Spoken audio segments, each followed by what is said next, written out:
So hey guys, we're here for the first annual It's Hughezy Hello Easter party, your favorite day of the year, and we're here with the returning guest Joe Feeney. Joe, how you doing? Assalamu alaikum.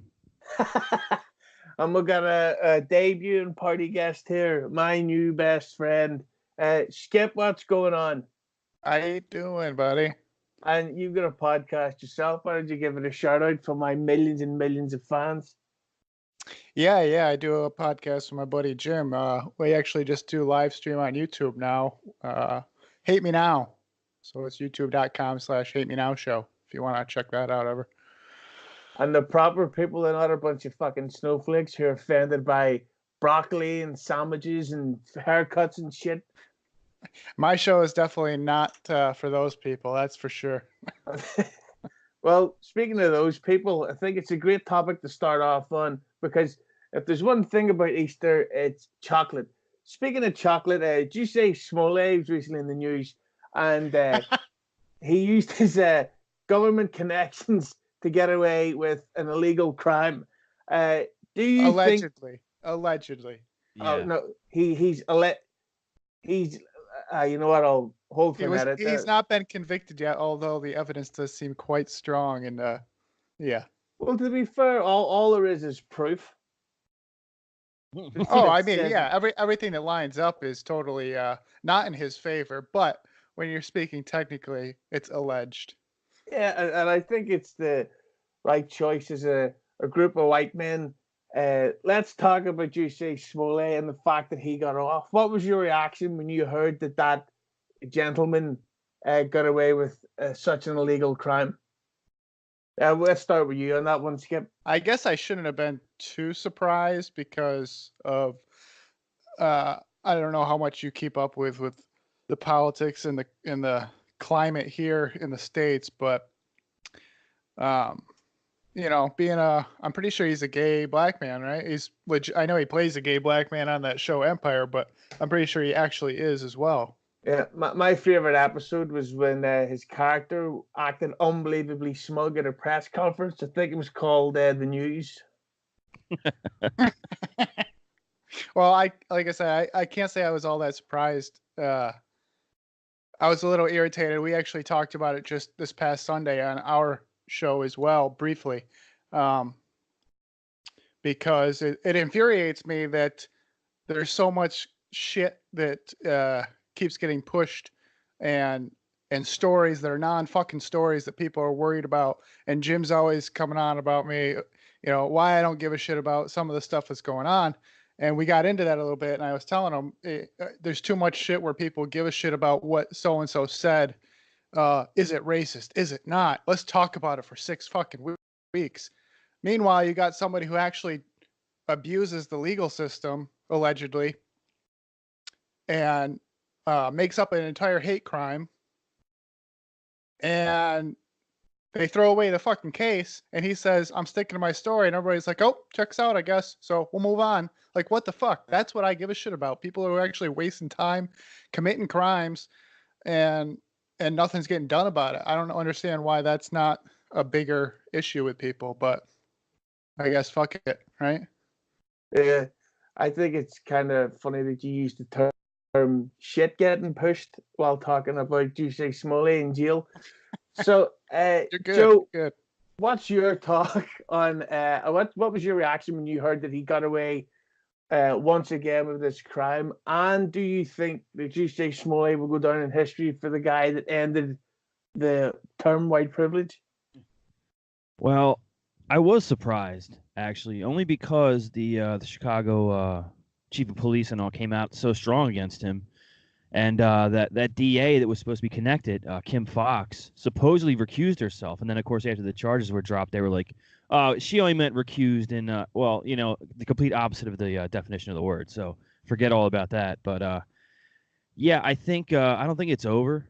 I think these criminal charges are gone. But I read that today the city of Chicago has given him till the end of the day to pay the $130,000 that it cost him to investigate this horseshit, which he won't. And so then they're going to charge him with whatever, you know, or sue him rather. And there's also the possible federal charges for the fake mail threat that he supposedly mailed to himself with the with the flour in it or whatever. They're supposed to be anthrax. So he could be in federal trouble as well. But yeah, I couldn't believe you mentioned the press conference before. I can't. I don't know who's advising him, but I couldn't believe that he came out so smug and just he really doubled down on that bullshit story. And even now, like you see, comedians are busting on him. Even Saturday Night Live is making fun of him at this point. If you're a liberal and Saturday Night Live is making fun of you, you're fucked. You're not even on they're not even on your side anymore. So I don't think it's beneficial for him to even come out at this point and say, all right, I'm sorry. I did it. I was so mad at the political climate or whatever he would say. I think he's just kind of fucked. And I think it's probably going to have a very bad ending as far as his life and everything goes. What do you think about the fact that there's now some liberals have come out again in defense of him? It's crazy. It's just crazy. And it's a matter of back in it's a racial thing. If you're black, you're gonna back somebody that's black no matter what. Some people, if you're white, you're gonna back some people that are white no matter what. Some people are just like that. You're gonna back a Republican no matter what if you're a Republican. People like that just back their political party or their race or their religion without any thought or anything like that. You can't talk to people like that. They're never gonna change. And some people are still gonna hold him up as some sort of martyr for a cause when really all he did was worsen things and drag things backwards. What about that with drag backwards? Oh. What about that Cory Booker guy? Now, I'm not saying he's mental, but he's clearly mental. And the fact that he's now talking about hate crimes again, it's like, do you get anything else to talk about?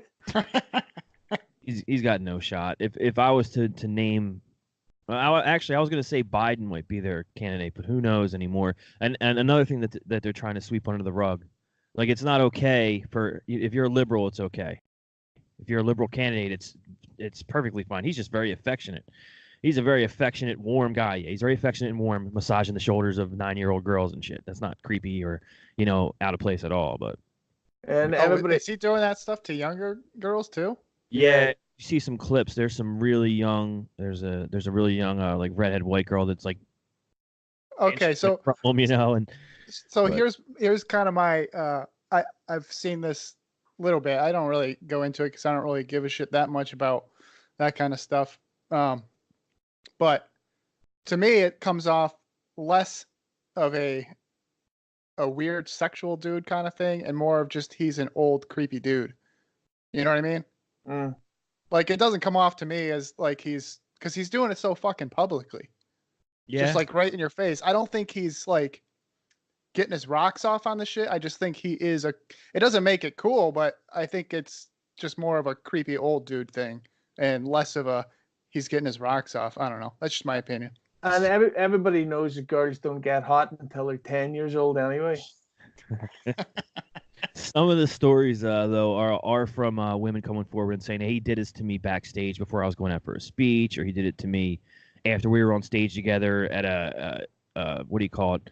Something that sexual assault victims were at. They were all out on stage together, and then immediately backstage, Biden's rubbing the girl's shoulders like right after a sexual assault, whatever the fuck it was. I don't know, some kind of event. But so some of it's behind closed doors too. But I'm more inclined to agree that it's just a kind of a guy overstepping his bounds.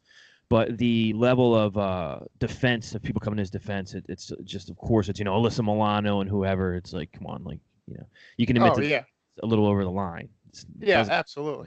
Yeah. Well, speaking of complete cunt-faced liberals, and this news delighted me. I almost tried to do a cartwheel when I heard this. And here we go. Yo, John, you there? I'm here, buddy. What's going on, man? Okay. Well, we're just in the middle of the Halloween party. But the guest you may not recognize here, this is the great Skip from Hate Me Now podcast. Is that Conor McGregor? He's got the look of him. Well, he hasn't raped anyone, so he's got that going for him. He's not been charged with that sexual assault as of yet. But Jim Jeffries was caught out trying to frame a guy as an Islamophobe when really it was literally Jim Jeffries drawing, what do you call that big guy? Allah. Are you talking about Muhammad or something? Muhammad, oh yeah, that guy. Allah's the guy I buy the weed off. Yes. But so Jim Jeffries has been caught and hasn't gotten in trouble for it yet. So we'll start with Wanglanger here. what did you think about when you heard that Jim Jeffries and Comedy Central once again have been caught trying to frame people into being racist, pretty much? I think it's crappy, man, when people do that shit. Because in today's society, when you try to frame people for that shit, it ruins their lives and their careers, man. It could Well, take somebody's career out in 10 seconds with bullshit, especially if it's not founded correctly. well, there's no need for that kind of foul language. That's disgusting. But man, I'm sorry, I got a potty mouth. I know you're a very, very Christian young man. I'm a Muslim. Oh, yep. I thought I sent you that video of me throwing the brick in that homosexual's face. It's okay when you're Muslim. So, Skip, what did you think about Jim Jeffries? You seem to be literally cracking your knuckles to talk about it. Well, just to piggyback off of, I'm sorry, what was your name again? John. John. To piggyback off of his point, he says, that it's shitty because, this is, how people's careers and lives get ruined. But I would argue that, yeah, obviously, but I think that that's kind of the point. I think that's almost the objective when making those edits and creating content that wasn't there based on, carefully editing videos and whatnot. So I'm not surprised that they do that. I mean, we see it all the time in other forms of media as well. We saw it with the Covington shit, just making an article before either knowing all the facts or even if you knew all the facts, disregarding the facts because it didn't quite play into the way you wanted to make your point. So I'm not surprised by it. And, it is what it is. It's just what we deal with now. What about you there, Feeney? It's just not surprising. I mean, yeah, to kind of piggyback on everybody's comments, it's just today's news, today's system, and they're gonna frame any clip they want to tell any story they want to just I don't know. I mean, it's just kind of ridiculous that you can't trust any. Not that I want to trust Comedy Central for my news or anything like that, but any source that you watch, you have to question the intent before you can really even begin to understand the story. One of the things I'm always ranting about is, as an outsider, I always think that people who are Republican get a harder time in the press or in the legal system, or maybe I should even say that sometimes big time Democrats get away with stuff. And here's something that happened recently, and I've got to write down. Michael Avenatti was caught for doing a $25 million tax fraud from Nike. His bail was $300,000. The actress Lori Loughlin was caught doing the Satan-like crime of paying to get their kids into a school, and her bail was $1 million. Yep. So, what do you think about that, Langdon? What's your take on this sort of double standards? It is a lot of double standards a lot of times when you see it. And when you look at the complexity of things, what Lori Loughlin and them were doing was crappy. Okay, whatever, it's going to come out, the information. It wasn't the right way to do things, and it makes things difficult. But man, you got people who murder people that get less of a bail set than what she got for $1 million, man. Like, if I got somebody at $1 million bail, to me, if you're putting it on him, that's got to be somebody that murdered somebody, man, or was a serial rapist or something like that. There's definitely double standards, and I think it's a big problem with things like that, especially throughout the different states in the United States too. I don't know how it is in Ireland, but it's definitely a lot of double standards for sure. Yeah, no, we have rapes over here too. Speaking of rapes, Skip, what's your take on the whole thing? On rape? Yeah. Are you anti-rape? Answer the question. Well, there's a certain time. No, yes, of course I'm against rape. But are you talking about just the double standards? Yeah, I mean, he makes good point too, because you bring up rape and we have a laugh or whatever, but there's rapists that get less bail, whatever they call it, to get out on bail than $1 million. So I mean, yeah, of course it's not really fair, but I assume that they have some sort of factoring thing into how wealthy are you, or I don't even know how it works. I'm not a legal person. I'm not a lawyer. I'm not a judge, whatever. And then we got 50 fucking states that all have their own way of doing things too. So it is what it is. Again, it's just sometimes they make shit harder for some people, and it depends on who's trying the case or not trying the case, but who's doing the court proceedings and whatnot too. It depends on what judge you're talking to. Everything's so case by case with that thing that it's hard to set any sort of, I guess, standard or whatever. So at times it ends up being unfair to some people. Mm-hmm. Well, can someone like explain to me exactly, like maybe I'm missing the whole picture because I didn't read too much about it. So the idea is these, more well-off parents were bribing schools, high-class schools, to get their kids in, right? But isn't Yeah. that always the way the system has been? Like, if you wanted your kid to get into Yale, it certainly doesn't hurt to donate to the Yale fucking library or whatever. Yeah, but it's never Get them been so volleyball. fucking blatant. It's Yeah. never been so blatant, and the way that they go about it normally is more of this kind of like, we'll say we're doing this, but we know what the money's really for type of Mhm. thing. It's So, like- donations, it's showing your support and all this other bullshit. Whereas these guys, they either pay their way into the school or they lie. They get other people to say that they're going to be on some sports team when really they're fucking not. All Yep. that, it's more blatant, and I mean, it's all kind of bullshit, really. And we all know that if you have more money, your time's going to be a little easier just based on how the system works or whatever. Yeah. But having it that blatant and that slap in the face, I think is kind of what's the most absurd about it. Was there any like fudging of the grades or the transcripts, or there just wasn't? There was just, here's $200,000 and Oh yeah. Who was it, Adam? You probably know. You're more well researched than I am, but one of them had their kids pretend to be slower or something, so they could get more time on their SATs with a special tutor and all this other bullshit. Yeah, Felicity Huffman, the Yep. real sex machine of this whole crime. Yeah, but again, I think that's like around my area in the Pennsylvania area. I know of people that to get better scholarships, their parents will plead a little bit more poor than they are. I mean, people are always trying to work the system in some way, especially when it comes to college and tuition and all that. So I think And they were there's having people like they were also having like Joe people pay to do their SATs for them so that they can do just crazy stuff.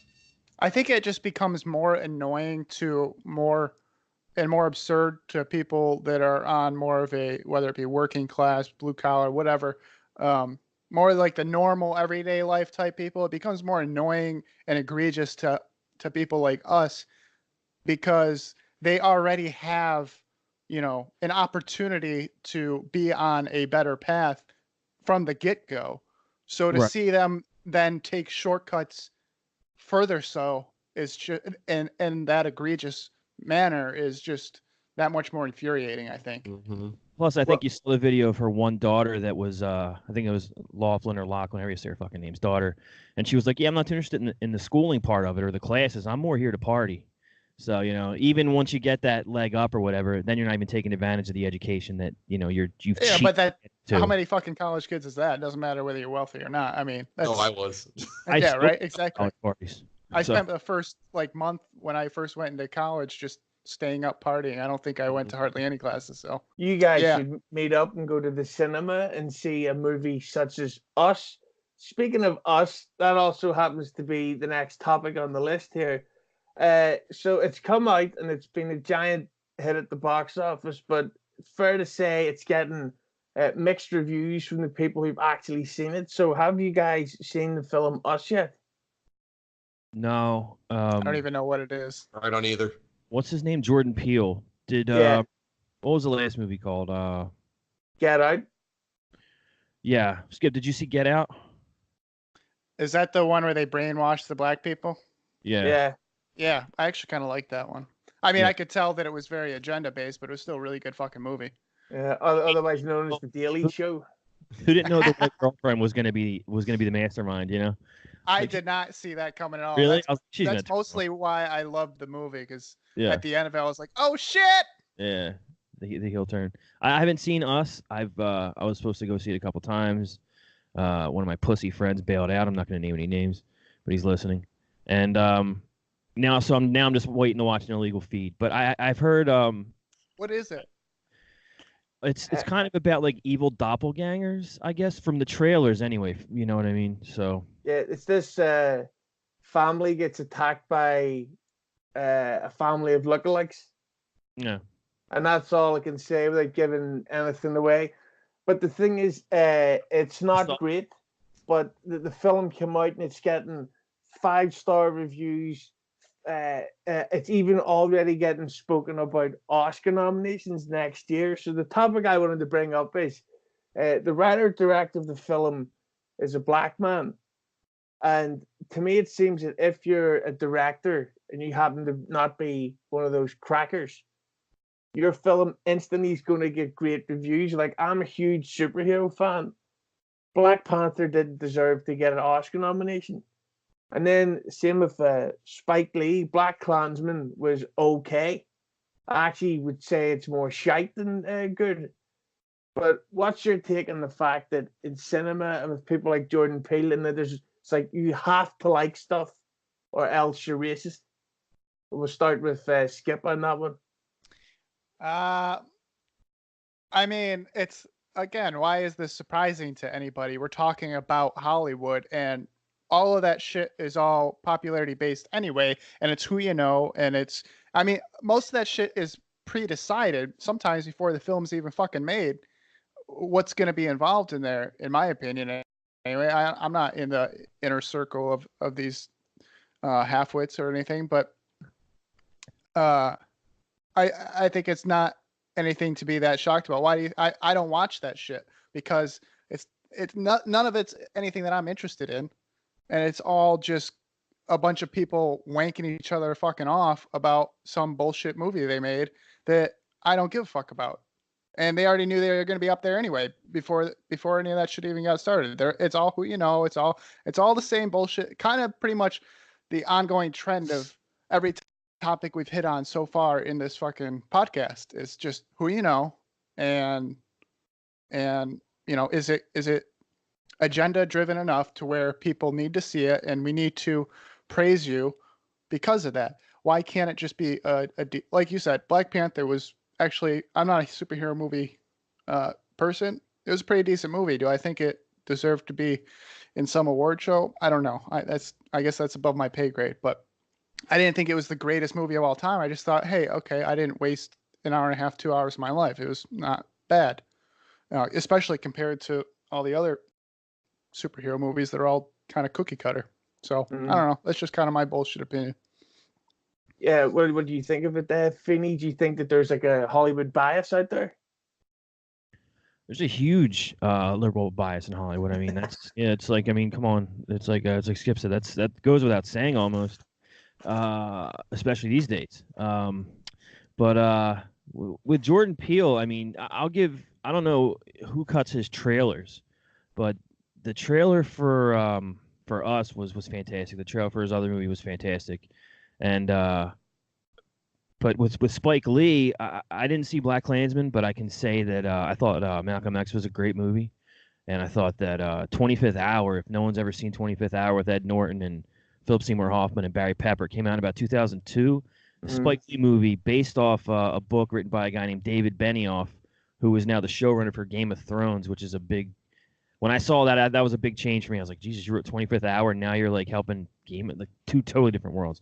But anyway, I like some of Spike's work, but I know that he's a fucking blowhard too, and he thinks he's the fucking master. He's a master, director and all this. And sometimes you swing and miss, dude. It just happens. And I don't know, Black Klansman, even the trailer to me looked kind of like, all right, this is a fucking kind of a goof. Like, it doesn't. You know what I mean? Like, that sounds like a Dave Chappelle skit. Like, see, just on the Spike Lee thing, before I forget, there's the fact that he hasn't been called out in the Me Too era is amazing, because it's actually in the trivia on IMDb that he forced Rosie Perez to get naked for, that scene in Do the Right Thing. no. Well, you haven't seen that? I don't. If I did it, I don't remember it. Yeah. It's the one where all the white people are the villains and the black people are all great. Danny Aiello is like a Italian barber or something, or is that something else? Pizza maker. That's racist. Yeah. Italian barber, of course. Yeah. But yeah, so he sort of forced her to get naked without having negotiated this beforehand, and rubbed ice on her on camera, and she was crying, and he just kept doing it anyway. On bitch. So. how he's got away with that, I don't know. But yeah, Wangland, do you think that there is a Hollywood bias? Like, for example, Wonder Woman, I thought was average at best. In fact, it was mostly shit. Yet Mhm. people talk about it like it invented the cure for AIDS, and I really hope there is a cure fast. So, do you think there's a Hollywood bias? I know. I never looked at it before that until you guys mentioned it, and you guys made some really great points on that. I can definitely agree with like Skip said, it doesn't surprise me. And like Joe was saying too, I never thought about it until you mentioned it, until I heard their opinions. So I definitely agree with everything these guys said, man. I think looking at it now, thinking about it a little bit, what your guys' thoughts on it were, is that there definitely is, and it definitely doesn't surprise me either. And it's an unfortunate thing, but it's just not surprising. I think we've become so desensitized to it because it happens so often that we just don't think about it sometimes. Have you noticed that? Have you noticed that? Not to barge in on you, but you brought up. I think you brought up that what was it, the Superwoman movie? I don't know. Oh, Wonder Woman. Yep. No, the recent one. Captain Marvel. Captain Marvel. There you go. Yeah. If you didn't like that movie, apparently you were against feminism and against women and all that shit. Of course. I liked it. That's but the only I'm excuse still to not against like that feminism. movie. Yeah, What? the thing is, it was okay. Like, it wasn't great. It was one of the not so great Marvel films. So fuck them. And they just made $1 billion, and they're complaining. I was told that she didn't make that movie for me, so I figured I wouldn't waste my time and watch it. Yeah. Right. So of course, I think I can speak for everybody here when we say we're all fans of The Sopranos. Indeed. Mhm. It's a touchy situation. So as of today, they've officially started filming a film called Newark, which is the prequel to The Sopranos, and it's written and directed by David Chase, who of course was the creator of The Sopranos. So it's the same creative team.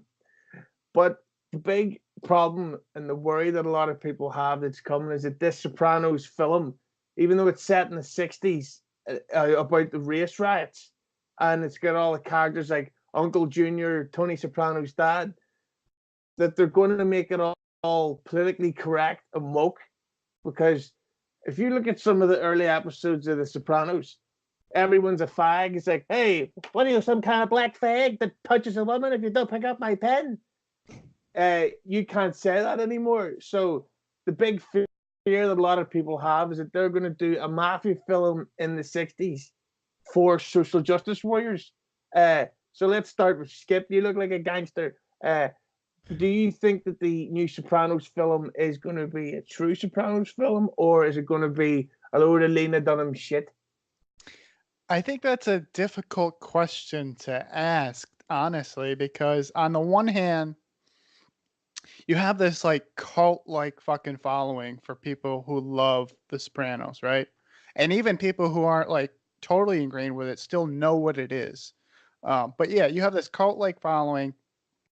And I think that that's going to weigh on the shoulders because I think that they're going to be aware of the fact that if they don't stay true to how the original series was and implement that same line of thinking, especially when you're talking about 4 decades prior, I think would be silly and misguided on their part. And I don't know that I'd be worried that that was going to happen for that reason. And on the other hand, if they were smart, which I'm sure they are, by playing into the fact that they're 4 decades prior, you have this dilemma going on in America where there's racism still very fucking prevalent. You have oppression of women much more so than we have now, if you even want to say we do now. I know some people like to say that. But by using the time, the era, you can do it in a truthful way and still come off as quote unquote woke by exposing how the country used to be, I guess, and use it in a way to, say this is bullshit, whatever.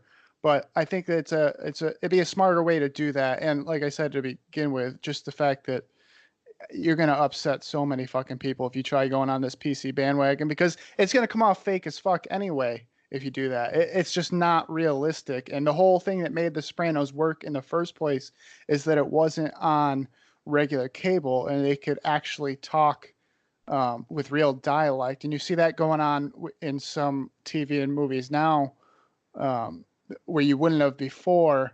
It's easier to fall in place when you don't hear somebody say, "Ah, crap," when you know that they're going to say, shit or whatever. Yeah, like I'm a big watcher of Blue Bloods, right? I don't know if you guys watch that. It's just a bullshit cop show, but I've been stuck on it forever. And that's the one thing that pulls me out of it all the time when I see them say crap like crap and just like horse shit that doesn't that you wouldn't say. African American. Yeah, whatever it is, but it's just bullshit dialogue that nobody would really say. And I think that if you don't stick to the original plan of The Sopranos, especially when you're talking about a time in America where a lot of the shit that they were saying is way more harsh than it would have been in the mid to late 90s, then you're just going to lose everybody and it's going to be just fucking bad news. But, anything can fucking happen with the way that they pressure people these days. So it's kind of a hard one to answer. True. I mean, they just made a film about Freddie Mercury where apparently he caught AIDS because he was a heavy drinker. And if that's the case, then that's my excuse too. So, Wangland, what's your feeling of the possibility that The Sopranos is going to do a film about racism where you can't actually say that word anymore? Mm-hmm. Sounds like ginger. You would ruin like just like Skip said, man. You're gonna ruin the backstory of the show and the premise of it, because if you get offended by the fact that a movie that's based in the 1960s when racism was extremely prevalent and was socially acceptable, if you get offended by that, for anybody, I don't know what to say for you, because you want to depict it accurately and you want to stick to the accuracy of the show, which made it special in the first place. And if you don't stick to it and you don't make it realistic, people are going to shit all over it immediately, and you're going to ruin the credibility of the show that was out there that people have revered for so long. So to me, you can't have your cake and eat it too, man. If you're going to do it, you better do it the whole kit and caboodle, man. You better just go all out on it and do it the right way and take any backlash if you're going to get it. But I don't know if people would have that much backlash to it, because I think most people would probably realize that that was set in a different time frame and it was acceptable then. But I think it would ruin the credibility of the show. I've got to interrupt you there. Well, what does that mean? You can't have your cake and eat it? Because everybody has their cake and eats it. What does the analogy mean? Yeah, that doesn't make sense. I think it's actually you can't eat your cake and have it too, technically. Yeah, whatever. Yeah, there you go. You got it. But we've been saying it wrong for decades. That is the way he said it is the way we say it in America, but it's wrong. It definitely, when you look at it like that, like you said, it definitely doesn't, man. It's a weird analogy. Well, what does it mean? You can't have it all. You can't have it both ways, basically. You can't have a good. The way he's using it is you can't have a good product and stick on the tracks of PC culture that we're in now. Basically, you can't have both. But where does the cake analogy come from? I don't understand. Are you hungry? And this is just James Gandolfini. Is that not something you guys say? Is that not something you guys say over there? Well, I don't use turns of phrase. They don't hold any water with me. Yeah. Yeah. Even if something is the cat's pajamas. We all know how you like pastries, Hughesy. You always post those crazy pictures, man. Send me that shit when you're on your lunch break a few times, and you got this big ass brownie or piece of cake, man. Plus, it always looks like you've been eating powdered donuts. That's what I told my lawyer. Oh. But yeah, Feeney, do you think we're going to get a PC Sopranos where the leader of the mafia is a bisexual black dwarf that's fat? I don't. I'm a big Sopranos fan. I've read a shit ton of books on it. I've read there's something called the Sopranos Sessions that just came out that I read, where David Chase finally slips up and admits that Tony was killed. And I don't even know how many people know that. But yeah, they interviewed him in the book. Why'd you ruin it? And David Chase ruined it. And they asked him something. He goes, yeah, well, when I was first considering how I was going to film the death scene, blah, blah, blah. And they let him finish. And they go, do you know that's the first time he ever admitted it was the death scene? And he was like, fuck, but I think it's going to be fine. I think he's a pretty honest writer, and I don't think there's going to be any sugarcoating whatsoever. I think if it's the 1960s and there's race riots in Newark, you're going to hear racial slurs galore from both sides. And do I think that they'll sneak do I think they'll sneak some PC messages in there? Probably. But I mean, Bronx Tale, which people kind of revere, was one big PC message, really, wasn't it?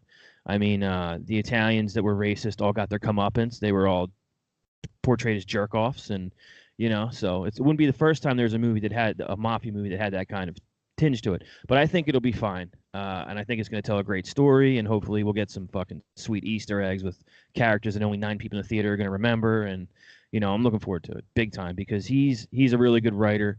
And if you haven't seen his movie that he made after The Sopranos called Not Fade Away, about a struggling rock band in the 60s, it is excellent, and it's one of James Gandolfini's final performances as well.